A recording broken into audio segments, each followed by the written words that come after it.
सरकारने दंगा करो पथक केलेलं आहे आणि या पथकाचे लोक भरभरून जातात आणि त्या ठिकाणी तणाव निर्माण करतात, अशी एकंदरीत असणारी परिस्थिती आहे। यामध्ये जैन समाज हा महावीरांच्या सर्वोदयाच्या अंत्योदयाच्या विचारांनी प्रेरित आहे, त्यामुळे त्यांच्या ज्या सूचना आहेत त्या सूचनांच्या अनुषंगानं सरकारनं इतरत्र कुठेतरी त्या कबूतरखान्याची व्यवस्था करावी। लोढा हे मोठं मुंबईतलं एक प्रस्थ आहे आणि अनेक जमिनी त्यांच्या अनेक इमारती आहेत आणि तेही या प्रकरणात भूमिका घेत आहेत। त्यांनी एखादी इमारत ही कबुतरांसाठी जर अर्पण केली तर निश्चित एक सत्कार्य त्यांच्या हातून घडेल, एवढंही या निमित्ताने मी ठामपणे सांगू इच्छितो। आणि अर्ध्यापेक्षा अधिक मुंबई ही अडाणीच्या गळ्यात घालण्याची प्रक्रिया सुरू आहे।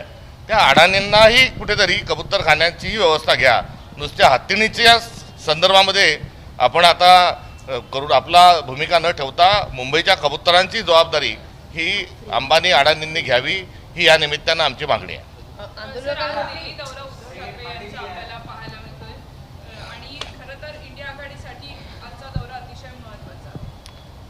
इंडिया अलायन्सचे पार्टनर उद्धवजी आहेत आणि ते त्या अलायन्सचे पार्टनर असल्याच्या अनुषंगानं आणि दिल्ली मुक्कामी संसदेचे अधिवेशन सुरू असताना ते त्या ठिकाणी या सगळ्या आघाडीच्या अनुषंगानं नेत्यागतीच्या भेटीसाठी गेलेले आहेत आणि हे चांगलं आहे। एक युतीचा धर्म पाळत असताना एक संवादाची आवश्यकता असते आणि तो संवाद या सगळ्या भेटींच्या अनुषंगानं पूर्ण होत आहे, याबद्दल मला आनंद आहे।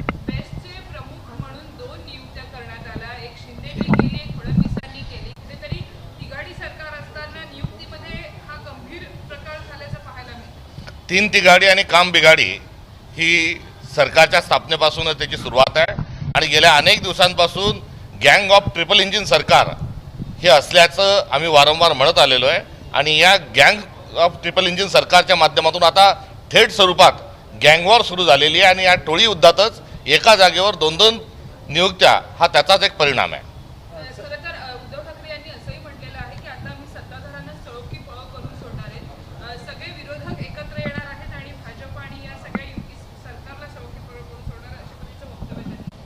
निश्चित त्यांच्या ज्या भूमिकेला साथ घालण्याचं काम काँग्रेस करेल, मात्र सळोकीपळो करत असताना या सरकारही जे आहे हे गेंड्याच्या कातडीपेक्षाही मोठी कातडी झालेलं एक बेशरम निर्लज्ज सरकार आहे आणि या निर्लज्ज सरकारला वटणीवर कसं आणावं यासाठी जरूर उद्धवजींच्या सूचनेच्या अनुषंगानं आम्ही कार्यरत राहू।